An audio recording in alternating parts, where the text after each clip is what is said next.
Olá, amigos! Estamos aqui em mais uma edição do nosso podcast do canal do Itatiaia Patrulha no YouTube, Polícia Notícia. Nesse espaço para a gente falar sobre segurança pública, falar sobre as atividades policiais, as atividades da segurança pública, seja Polícia Militar, Polícia Civil, Polícia Rodoviária Federal, né, Guarda Civil Municipal, Polícia Penal, até mesmo o Ministério Público, eu quero trazer aqui um dia, perícia. É um espaço para valorizar, né, o trabalho da segurança pública, que muitas vezes é incompreendido pela sociedade, muitas vezes é julgado de maneira injusta. Então aqui a gente tem um espaço para poder falar com tempo, com profundidade sobre isso. E hoje eu tenho a honra de receber aqui o delegado Thiago Machado. Beleza, doutor? Beleza, ótimo. Chefe do DENARC, né, o Departamento Estadual de Combate ao Narcotráfico. Doutor Thiago, conta pra gente, né? Boa tarde, seja bem-vindo, irmão. Conta pra gente um pouquinho sobre o DENARC, né? Como é que funciona o departamento, como é que ele é dividido, né? Uma maneira, primeiro um retrato mais amplo assim do trabalho do DENARC. Beleza, boa tarde, Renato. Satisfação, né? Nossa, agradecimento aí, ainda poder falar em nome da Polícia Civil, né? É interessante a população saber o que acontece, né? Quem são as pessoas que estão por trás aí. São seres humanos, né? Seres humanos que estão trabalhando desde a base até a direção, né? Das principais unidades, né? Então, o DENARC, né, a expressão que a gente adota na Polícia Civil, é uma expressão que ela foi nacionalizada, né? Então, visando realmente essa ideia de simetria com outros estados, né? Então, sabe que tem um DENARC em Minas Gerais, tem um DENARC em São Paulo, em outros locais, então tem outros estados que não adotam essa mesma expressão, né? São Paulo, o DENARC é muito famoso. Muito famoso, né? Então essa expressão aí é uma expressão forte, a gente adotou aqui em Minas essa expressão, né, visando transparecer essa ideia aí, né? Então o nosso departamento é um departamento especializado, né? Qual que é a ideia do departamento especializado na polícia? Então é promover aquelas investigações fora daquelas investigações usuais, e aí a gente trabalha com uma metodologia que outras investigações, vamos dizer, comuns, não são capazes de enxergar e detectar determinados grupos criminosos, determinados traficantes, no nosso caso, né? O DENARC hoje, né, a polícia sempre procurando se aprimorar, ela passa por reformas administrativas, a gente tem uma resolução interna que trata sobre toda essa organização da polícia, e dentro dessa organização hoje, a gente tem um departamento lá, que tem um subordinado, uma divisão, e abaixo dessa divisão nós temos 5 delegacias, né? Então essas 5 delegacias, elas são livres, autônomas, para realizar investigações em todo o estado de Minas Gerais. Então não é só BH, né? Não é só BH, né? E aí a gente fala o seguinte, a gente trabalha com demanda externa e uma demanda interna. Então o que seria a demanda externa? Então a gente tem uma limitação seguinte, todo procedimento que ocorre, aquele, vamos dizer assim, um serviço da Polícia Militar. A Polícia Militar fez uma operação policial, foi lá, arrecadou de mais de 1 quilo de droga. Então, esse serviço, quando ele deságua na Polícia Civil, é recebido, ele é transferido para o DENARC. Então, a gente tem esse quantitativo aí, né? Essa é a demanda externa. Né? Essa é a demanda externa, né? Abaixo de 1 quilo, aí vai para as delegacias de área.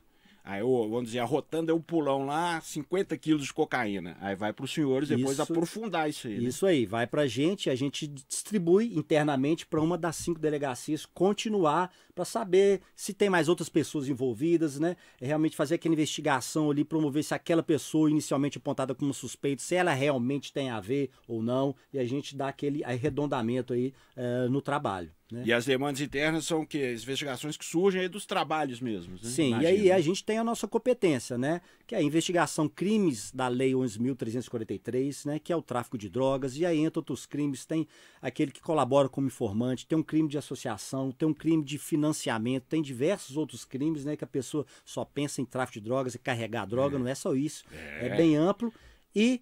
Pelo contrário, né? Pelo contrário, né? E o mais importante atualmente, quando a gente fala de repressão qualificada, é a lavagem de dinheiro, né? É o principal, então, quando você busca desarticular uma organização criminosa, quando você busca alcançar aquele indivíduo, que a preocupação não é só com aquele indivíduo que está lá na biqueira vendendo aquela droga, não. É quem está por trás dele, quem que é o gerente, quem que é o patrão, quem que é o fornecedor. Muitas vezes com ligações internacionais. Com certeza. Então, esse tipo de investigação mais aprofundada, e aí requer todo um trabalho de inteligência, e aí entra também a questão da lavagem de dinheiro. É o famoso follow the money, né, que o povo Exatamente, fala. Seguir o dinheiro, Seguir né? o dinheiro. Aquele dinheiro, Sim. aquela notinha, né, uma notinha de 10 surrada que entra na biqueira, tem todo um caminho depois, né, cara? Tem todo um caminho, e aí, é como se diz, essas pessoas que são presas, ela é uma mão de obra substituível, né? E dependendo aí da quantidade aí de droga que é apreendida também, ele consegue refazer aquilo ali, e infelizmente hoje os grandes traficantes, eles estão aí morando dentro de condomínios, né? Estão frequentando restaurantes aí de pessoas com alto poder aquisitivo, estão frequentando shoppings, né? E aí estão se beneficiando, estão na alta sociedade. Aí o nosso objetivo é chegar até essas pessoas. Agora, doutor, eu estava vendo, até interessante que me veio aqui na minha cabeça, que eu estava vendo aquela série Griselda do Netflix que está agora aí, foi uma mulher traficante lá em Miami, não sei o quê, né, no início da cocaína ali, chegando nos Estados Unidos. E aí eu estava pensando assim, né, o traficante, aí no início ela vai passando batido. O traficante, depois de um certo tempo que ele está atuando, é impossível ele passar batido ao Denark, né? Porque ele vai começar, o nome dele começa a rodar com o usuário, com outros rivais, né? O cara que está ali no crime, é impossível passar batido no Denark, se eu acha? Assim, um nome, assim, né? Começa a surgir informação, né? Começa a surgir, e assim, é a questão do poder, né? E é muito difícil, até ser humano saber lidar com o poder, e aí vem o poder e vem o dinheiro, né? Então a gente vem assim, a gente divide uns traficantes, de certa forma, aqueles que vêm de aglomerados, e aí eles já vão mais radicados pelo uso da violência, né? E aí realmente eles começam a aparecer por causa disso, né? Estão com dinheiro, estão com poder, começa a matar, começa a ser... As disputas por território. As disputas, e aí isso aí levanta a suspeita da polícia, esse é um ponto também. E com relação ao dinheiro, né? A gente tem casos aí outras investigações que eu fiz em outros locais também, que ele despertou essas pessoas aí que quer procurar tentar uma vida lícita, né, utilizando do dinheiro do crime, mas aí isso aí é ilícito, né, porque a origem ela é ilícita. Então essas pessoas começam aí, como eu disse, vai para um condomínio, vai para um restaurante, carro, e aí começa a colocar aquilo na rede social, não consegue, e aí quando levanta a suspeita, né? Como é que explica? E aí entra que o trabalho vamos seguir o dinheiro, né? E aí vamos ver como que dá.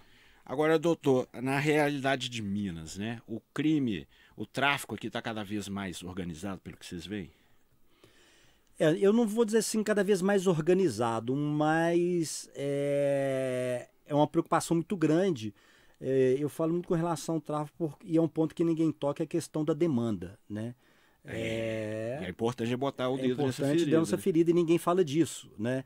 Assim como o artigo 180, né, que a receptação está voltada lá para os 155, 157, né? A gente fala isso porque exatamente. Se não tivesse o receptador, não teria ninguém furtando, roubando. Então, o traficante, se não tivesse ninguém usando droga, não estaria essa demanda, né? Então, realmente, felizmente, essa questão de geração, de falta de entendimento. Então, se eu tenho uma alta demanda de uso de droga, vai ter uma alta demanda de traficante, né? Que é aquele dinheiro, entre aspas, fácil, né? E aí realmente a gente tem uma maior uma ascendência com relação ao tráfico de drogas, né? Agora, doutor, tem nisso que o senhor falou, né? Muitas vezes a gente vê na internet uns comentários assim, mas o traficante, para mim, não faz tanto mal, não, porque ele não está roubando, e não está matando. Mais ou menos, né, doutor? Porque o tráfico é a mola propulsora de tudo, né? O senhor concorda? Que o tráfico é a que faz girar a roda aí? O que acontece? Dois assuntos assim. Eu lembro de uma reportagem hoje, antes de vir para cá, eu estava pensando numa reportagem. Reportagem não, foi uma propaganda. Eu não sei se de algum órgão público, muito antiga, que mostra um cara entrou na biqueira, ele deu uma notinha lá de 10, 15 reais, comprou lá o cigarrinho dele e tal. O cara foi lá, acha, né, não é um criminoso e tal, e aquele dinheiro foi para dentro lá do aglomerado. O cara foi lá, comprou munição, e aquela munição entrou numa arma de fogo e foi na mão de um assaltante que foi para a rua assaltar pessoas da mesma sociedade que aquele cara que está lá, que está comprando droga, né? Então, é isso aí que você está falando, né? Então, a violência, ela reflete, né? Pô, mas vamos falar de bebida, né? Assim, pô, o álcool. Ah, é uma droga, mas quem vende o álcool não troca tiro com seus concorrentes, né? A ideia é toda essa. Então, pô, o tráfico de drogas, qual que é a vítima? É a saúde pública, né? Então, a primeira preocupação é a saúde da pessoa, né? Realmente, pô, cada droga tem um tipo de efeito, né? E as pessoas querem cada vez mais. Mas tá lá. Mas a gente vê uma vítima aí, a sociedade. Por quê? Porque a gente está vendo em outros estados, né? Estados vizinhos nossos aí, como é que está acontecendo. A pessoa está sofrendo com isso. O né? crime vai virando, querendo impor um estado paralelo. Estado paralelo, a criação do estado paralelo, né? E aquilo começa a bater de frente com o poder público, né? Então essa é que eu vejo a grande questão. Não é só a questão, né, daquela droga ali que pode ou não fazer um mal para aquela determinada pessoa, né? Mas é realmente essa formação desse aparato policial, que entra um aparato de guerra, com compra de armamento, entra aí questões políticas, que o crime organizado ele se infiltra na política, ele se infiltra no meio policial, ele trabalha de forma inteligente, né? Então esse é o grande problema do tráfico de drogas e a gente tem que combater isso aí para que isso não se estruture de uma forma que chegue a ser incontrolável. Agora, esses grandes alvos, né, eu fico vendo assim, né, os grandes alvos da segurança pública aqui de Minas e tal, a maioria ou tá preso ou acaba fugindo aqui de Minas, né? Isso é porque a perseguição, e os caras já ficam visados, né? Vamos dizer aqui, eu vou citar nomes, por exemplo, o Paraíba lá da Cabana, enfim, o Dalmo, o Rebelde, que atua ali do PCC, esses caras, Marcelinho Pisca-Pisca, esses caras, eles ficam tão visados que eles não conseguem mais ficar aqui em Minas, né? Eles têm que sair e atuar de fora, né? O senhor percebe isso também? Sim, bom, se aproveitam justamente, graças a Deus, é devido ao nosso trabalho. É, né? um sinal que a casa aqui cai, né? Do trabalho da segurança pública como um todo em nosso estado, de não deixar espaço, né, para esses caras aqui, mas ainda assim de longe, sob o terror, né?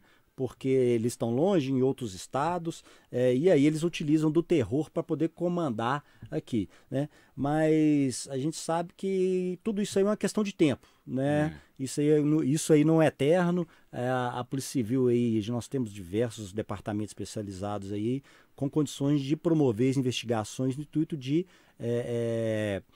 fazer com que essas atividades não perdurem para sempre e fazer aí entre o trabalho de lavagem de dinheiro, né, de prisão de pessoas intermediárias até chegar a esses indivíduos aí que estão em outros estados. E esse lavagem de dinheiro, que é bom que é aquele golpe que desestrutura financeiramente a quadrilha, né? Que você dá um pulão numa carga, né? Você dá um prejuízo para os caras, mas via de regra eles vão conseguindo depois recuperar. Agora, se você quebra a estrutura financeira, derruba a quadrilha, né? Sim, até dentro, né, voltando ao início que a gente falou sobre o DENARC, né, a gente tem trabalho, vou dar um exemplo aqui, uma operação foi denominada Babilônia em 2021. Então essa operação, ela cumpriu mais de 20 mandados de busca, então foi para Itaiobim, tivemos Contagem, Belo Horizonte, São Paulo, foram diversas localidades, foram 13 pessoas presas na operação, foram sequestrados, pedido de sequestro de 87 veículos, né, e quase 10 milhões bloqueados pela justiça, né? Fora isso, né, mais futuramente aí a condenação dos indivíduos presos. Então aí eu falo, o trabalho nosso lá não é somente, eu quero apreender droga, aprendemos 10 quilos de cocaína, aprendemos ali êxtase, aprendemos ali uma plantação, a cocaína não é, né? Então isso aí, a complexidade da investigação do nosso trabalho, ele entra todo nesse sentido, aí sobretudo visando desarticular esses grupos criminosos na parte financeira, porque o indivíduo ali preso e sem dinheiro, realmente ele vai ficar bem enfraquecido. Agora, doutor, sobre o crack, né? O tráfico do crack, ele é diferente, assim, pelo que o senhor vê? Porque tem a cocaína que, vamos dizer assim, atinge a classe média também, né? A classe mais abastada. O crack, a gente vê hoje aí um desafio até social, as cracolândias, né? Que antes só tinha na Lagoinha, agora quase todo bairro tem uma cracolândia, né? Você vai ali num bairro mesmo, tem ali uns moradores de rua, usuários de crack, né? É um desafio, né, doutor? É um desafio. O crack, eu falo, é a droga das drogas, né? É a destruição total, destruição. né? Assim, eu nós comentamos antes aqui, eu trabalhei ali muito tempo na região aqui da Pedreira, né? Que é pertinho do DENARC, né? Também, né? Que é ali perto do DENARC, e ali as pessoas se tornam verdadeiros zumbis, né? E alguns traficantes, eles se aproveitam dessa situação de hipossuficiente para colocar essas pessoas no tráfico, né? Então, as investigações que a gente fazia na época, a pessoa, ela tinha que fazer aquela guarda lá do olheiro, né, aquela função de olheiro, e gritar lá a expressão galo doido, ou o que for, e recebia marmitex e crack, né? E ali a pessoa entrava naquele ciclo, né? Então, quase um trabalho escravo do tráfico. Isso, e aí não tem como, precisamos de um trabalho paralelo, que aí entra subsecretaria estadual, né, de política de drogas, de trabalho realmente de reinserção social, né? Pra você ver que a gente, aglomerados aqui que a gente tem, que atuam aí no tráfico de drogas, cada um sob especificidade, né? Então não são todos que inclusive aceitam, né? Então tem traficantes inclusive não aceita a venda do crack justamente por causa disso. Que degrada, né, o ambiente, né? Porque degrada demais, e a recuperação, né, do indivíduo quando entra no crack, ela é bem mais complicada, a reinserção social, do que com relação a outras drogas aí, como maconha, cocaína. Agora, a cocaína, né, tem uma expressão que algumas pessoas eu já vi sendo usada, que é o ouro branco do tráfico. É isso mesmo, doutor? Que a cocaína parece que é o que gira a grana, né? A cocaína é pelo preço, né? E aí o que é uma questão que é importante, traz a dificuldade para o traficante, é realmente o transporte e a questão do volume, né? Então, quando você trafica cocaína, ela um determinado volume, por exemplo, 1 quilo de cocaína é mais caro que 1 quilo de maconha, né? Bem mais, né? Bem mais caro, né? E aí ela tem esse valor, né? Ela é mais precificada com relação a isso. Além do fato de ela servir como substrato aí, né? Pro preparo do crack, né? Eles utilizam aí, colocando, e aí entra o pó de mármore, entra bicarbonato, entra série de outras coisas, no intuito de aumentar, né, a quantidade, e é isso. E o traficante, né, doutor, ele vê tudo como um negócio, né? O senhor que prende esses caras direto, a mentalidade deles ali, eles acham que aquilo ali é um negócio, né? Aí já entra daquela história que a gente tá falando do usuário, né? Pô, o usuário acha que é normal, né? Lá usar um papelote de cocaína, usar uma maconha, pô, eu quero ficar na boa no final de semana, e quer relaxar, e ele tá dando dinheiro para esse traficante, né? Que aí ele trata como negócio tão sério, né? E fazendo com que seus, entre aspas, funcionários paguem eventual desvio com a morte, né? E aí entra realmente uma estrutura de gerência, de parte de venda, de parte de gerência, de parte de administração. E é importante também a gente dizer a questão de atuação de mulheres, né? Cada vez maior. Cada vez maior, né? São crimes diferentes, né? A gente vê a mudança, quando eu entrei na polícia, a Polícia Civil ainda tinha carceragem, você pegava lá na grade de presos, vinha ali o artigo, né? A maioria é um 5-5, né? Mais comum, você pegava 80%, estava preso por furto. Tinha um outro lá que era um 5-7, era roubo, tráfico. Hoje em dia isso acabou, né? Nós temos muito traficante preso e mulheres também cada vez mais entrando nessa parte, né? Muitas vezes presas porque está levando droga para dentro do presídio, né? Para o marido, e são presas também porque estão auxiliando, né, os criminosos essa movimentação, né? Na época que eu estava no DOS, nós fizemos a prisão de um advogado, inclusive, né? Isso está acontecendo muito, né, doutor? Os advogados, bom frisar aqui, né? Os maus advogados, que a linha é tênue, né, da lei e o crime. Alguns acabam cruzando essa lei e vira mensageiro do sistema prisional, né? Porque o cara manda os salves deles lá, as mensagens, através dos advogados. Muitas vezes a gente vê isso aí, né? Falar advogado entre aspas, né? A gente fala assim, passou na ordem, né? Mas passou aí o que acontece? A gente vai lá, é advogado, a gente pega o nome, puxa, quantos processos tem?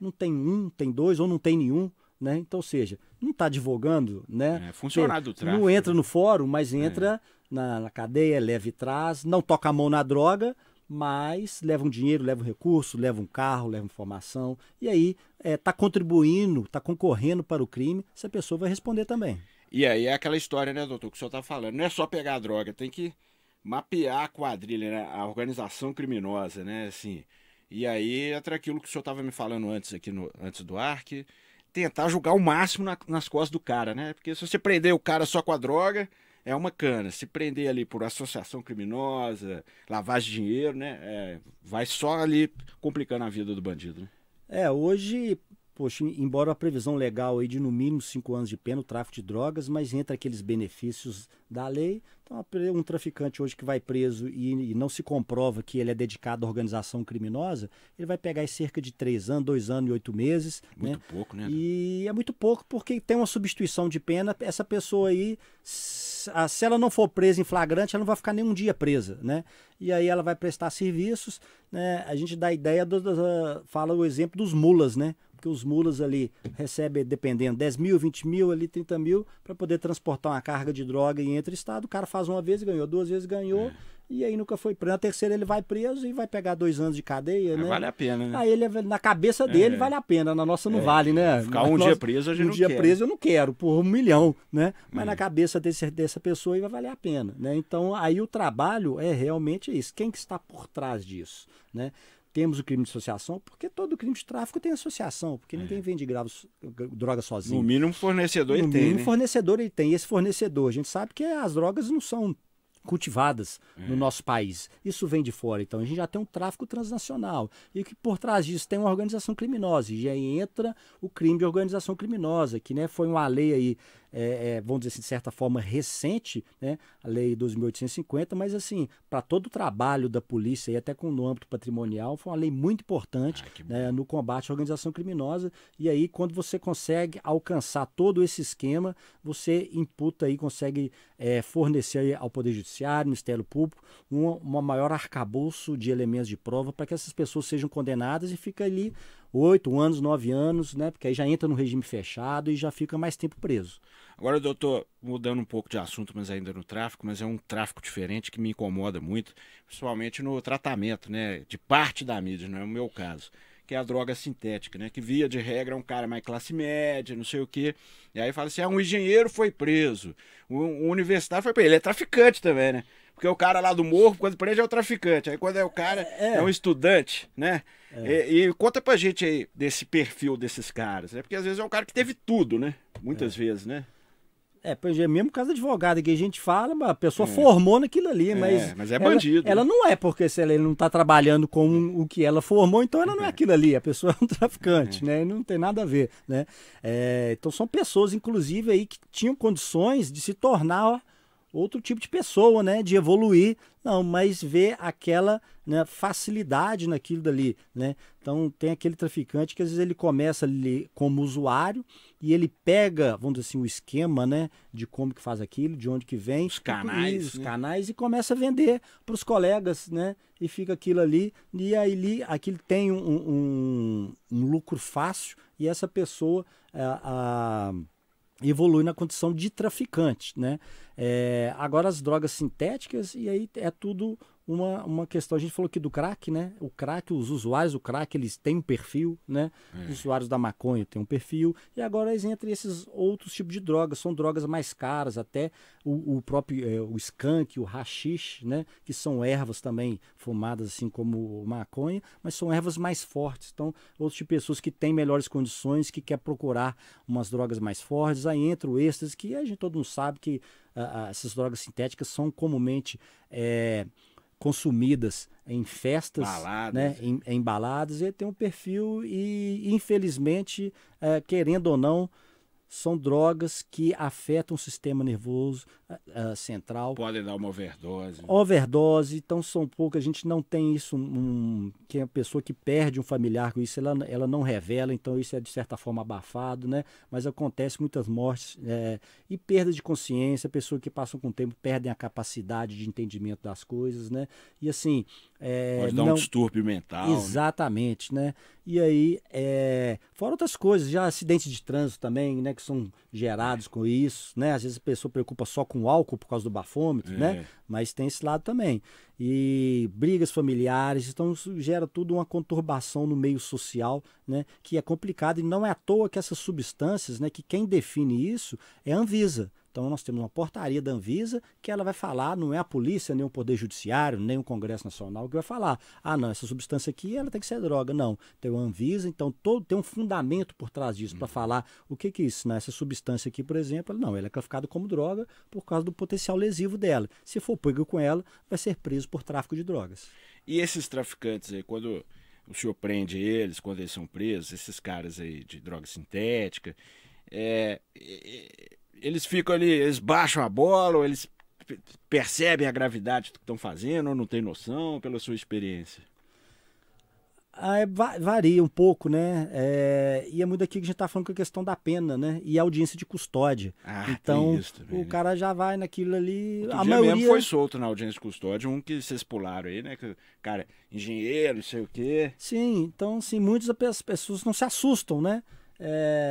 Ele vai, né? Obviamente, a polícia hoje, um trabalho profissional com respeito aos direitos e garantias, né? As pessoas, né? Porque as pessoas são bem tratadas, né? Acesso com um advogado, direito de ficar em silêncio. Então, né? A delegacia é o tratamento, é o que é garantido pela lei, é dado. Então a pessoa fica ali tranquila, né? Sabendo que se for presa, né? Vai ser ratificado flagrante. Se for isso, tem audiência de custódia, né? Ela pode ser liberada, principalmente quando não tenha antecedentes, né? E se não é liberada naquele momento, ainda está passível aí de um pedido, né, de liberdade provisória, sabe que vai demorar um pouco para julgar, né, e se julgar, aquilo ali pode virar, como eu falei, uma pena que é substituída, então isso aí acaba estimulando a sensação de impunidade. A sensação de impunidade, né, esse é realmente um problema. Agora, doutor, falando um pouquinho aí da carreira do senhor, o senhor está há quanto tempo aí na polícia? Vamos para 27 anos. Beleza, hein, cara? Passa um filme aí. Passou e o senhor entrou coisa, como né? tira, né? Passei muita coisa. É interessante, assim, é um pouco diferente, né? Eu estudei em colégio militar, né? Estudei em colégio militar, muito bom, né? Os colégios da nossa polícia de Tiradentes, né? Excelente. Mas não me identifiquei, né, com a carreira de policial militar na época, né? Me identificar bastante por esportes, né? Sempre gostei da parte esportiva, de mesmo futebol, que eu sempre fui horroroso, mas eu sempre gostei de esporte, de luta, e até pensava em ir pro lado da educação física. E aí um amigo uma vez falou assim, vamos fazer a prova para detetive na época, né? Amigo, irmão que eu tenho, falei, vamos lá. Aí fiz a prova e eu sempre me preparei, sempre estudei bem, passava com boas notas, né? E sempre me dediquei bastante aos estudos e acabei passando. E entrei na Cadepol, comecei na Cadepol, e aí eu comecei a ficar fascinado por aquilo tudo, né? Armas de fogo, eu também não gostava de armas de fogo, eu tive um pouco de preconceito, né? É mesmo, doutor? E hoje eu adoro, sou esportista, instrutor de tiro, sou instrutor de tiro também na academia, e aí eu comecei a me identificar com aquilo ali, eu tinha aulas com delegados, com outros policiais, e eu ficava fascinado, né? Eu me lembro aí de uma delegada que na época trabalhava na divisão de trocas, que se chamava, né? E mexia na área de drogas, e ela dava aula e eu ficava olhando assim, achava o máximo aquilo, né? E fui me identificando pelo direito, e aí Fascinou na hora, fascinei na hora, e em torno de 2 meses eu tomei amor, né? Comecei a fazer direito, né? Saí da academia de polícia, já comecei a fazer direito, e formei em direito, e fiz o primeiro concurso, acabei passando a ordem também, fiz o primeiro concurso para delegado em 2005, passei, e aí como delegado eu consegui desenvolver mais no campo de investigação, fazer diversas operações, né? Fiquei fascinado, passei por diversas delegacias especializadas, né? Fiquei 10 anos no DEUESP, já tinha trabalhado antes no DENARC, voltei pro DENARC e assim, as pessoas falaram, pô, Thiago, estuda mais um pouquinho, vamos para outro concurso. Eu falei, eu não quero outro concurso não, eu quero aqui mesmo. Polícia, né? Eu quero a polícia mesmo. Agora, doutor, tem essa experiência de detetive, você acha que te ajudou, cara? Ajuda, sem sombra de dúvidas, né? Sem sombra de dúvidas, são visões diferentes, né? Tem a visão do todo, né, cara? Tem a visão, a base da nossa polícia, né? A base da pirâmide, a base da investigação, né? Aquele que profissional, e eu, graças a Deus, eu tive a oportunidade de trabalhar com excelentes profissionais, né? Sem eles... Isso é importante falar, que nada é sozinho, né? Nada é sozinho, né? A gente, todo mundo pensa em delegado, a gente está aí na liderança, cabe a gente, né? Às vezes parece uma maior representatividade, mas a base são os investigadores, e a gente não consegue fazer esse trabalho sem essa união, sem essa competência, né? Então, assim, eu, graças a Deus, né? Trabalhei com excelentes profissionais nessa área que foram por bem fazer muitos serviços, né? Então, assim, quando eu fui por 9 anos, né? Eu fui detetive, e aí te dá um melhor entendimento, né? De como funciona, de como você pode levar as coisas. Realmente essa vantagem. Ô, doutor, e nesses 27 anos, tem alguma ocorrência, ou algumas, né? Mas a que mais te marcou, assim, cara? Um serviço, assim, que você fala, nossa, esse aí... Vários, né? Assim, são vários, são né? vários. A gente, né? Dá pra poder quase um outro livro podcast, de né? serviços, né? Mas, poxa, na época do distrito, né? Quando eu passei para delegado, a gente já fez um serviço lá. Nós chegamos a prender quase 30 pessoas, pegamos mais de 10 quilos de droga, fizemos investigação ali na área. Então foi um serviço muito bacana, né? E daí depois eu fui pro DEOESP, numa época que eram chamadas DEROCs, assim, foi uma parte da minha vida que a gente trabalhou incessantemente. A delegacia, assim, era prisão todo dia, porque a gente atuava com furto, roubo, sequestro, organização criminosa. Naquela época, né? Também muita saidinha, negócio de explosão de caixa eletrônica. Explosão, né? E o sapatinho, né? Sapatinho demais. Então, assim, tinha ali uma turma, né? Era o Dupel, o David Benner, né? Que era na época ali, esses eram indivíduos, assim, que, graças a Deus, isso hoje está bastante controlado, né? Então, na época, nós fizemos bastante investigação. A gente foi prender o Dupel lá no Espírito Santo, né? Eu lembro dessa Foi uma prisão muito boa que nós fizemos na época do DEOESP, porque a gente não esquece. Ficamos 4 dias lá caçando ele sem dormir e conseguimos trazer ele, né? O David Ben também, a gente prendeu ele que na época, né? Eles tinham feito diversos sequestros, teve um que foi até em Caeté. Dessas investigações, né? Fazer investigação de latrocínio também, que é uma coisa que marca bastante. Nossa, né? É um crime hediondo, né? É complicado isso, né? Até para satisfação da família. E aí vem investigações que a gente faz, realmente, citando como essa aí, que atinge o patrimônio do criminoso. Isso aí são investigações que eu não esqueço, né? A gente teve uma outra investigação aí que um criminoso de São Paulo, ele veio para Minas Gerais, ele foi para Pouso Alegre, foragido. De lá ele começou a se movimentar, comprou casa, carro, boate, aí ele levantou suspeita.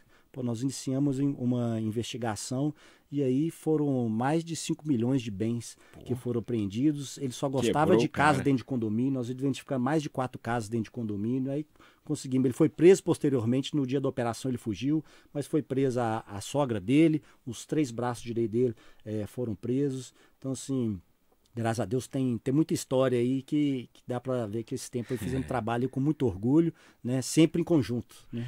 Agora, doutor, para finalizar, né, o que o senhor diria para a rapaziada que tá assistindo aí, pensa em tem um sonho de ser delegado, de ser polícia, né? Que a mensagem que fica aí? A gente tem uma expressão que a gente fala, né? Eu sou cursado, eu tenho curso de ações táticas do Polícia Civil do Rio de Janeiro, eu sou cursado pelo COP, nossa polícia aqui. A gente costuma falar o seguinte: não compre ingresso pro filme errado. Né? Por quê? Porque quando você vê uma foto lá do policial com a camisa, com a arma, é tudo muito bacana. No Instagram, né? No Instagram, hoje em dia está muito glamorizado. Eu falo muito de novela. Você, 10, 15 anos atrás, não tinha nenhum policial na novela. Hoje não tem uma novela que não tem um policial. É verdade, né? É verdade. Então, ou série, né? Então tá muito glamorizado. E eu falo assim, o policial, né, compõe, ele é um funcionário público, mas não leva para esse lado. O policial ele não é funcionário público. Ele não tem dia e não tem hora. Natal, Réveillon, Natal, madrugada. Réveillon, sai de casa e realmente é aquilo. Ele sai de casa e não tem hora para voltar. O senhor falou 4 dias no Espírito Santo virado, né? Virado, sem comer, sem tomar banho, e se você não pode, não tem tempo, né? Você entra dentro de um carro para fazer uma campana, você não pode sair, que pode ser perigoso, você tem que ficar dentro do carro, ali, 6 horas dentro do carro, você tem que ficar sem comer para não dar vontade de sair do carro e ir no banheiro, né? Então, assim, a maioria não é glamour, né? A glamour é a menor parte. Né? E hoje em dia os concursos estão muito difíceis. Então a pessoa tem que escolher bem no que é, para não ter uma decepção. Né? E chegar lá na hora da academia e começar a falar, nossa, onde é que eu entrei? Será que é isso? Mas já está tarde demais, eu vou deixar para testar isso na rua. Né? Ou então vira aquele policial desmotivado, né? Que pior ainda, né? Pior ainda, vira desmotivado e aí, né, entra aí no trabalho, já é difícil o trabalho, né? A área de recursos humanos, né? A gente tem dificuldade nessa parte, mas aí realmente a gente precisa de pessoas motivadas, né? E a importância aqui, né, do do programa, da gente entender isso, né? De poder passar o que acontece dentro da polícia, como é que se forma, como é que são as carreiras. No meu caso, eu nunca pensei em ser policial, eu entrei, vamos dizer assim, de gaiato, mas... Você comprou o ingresso sem saber, né? Comprei o ingresso, mas ali eu me transformei, né? Foi ao Era contrário. o filme certo. Era o filme certo e deu tudo certo, né?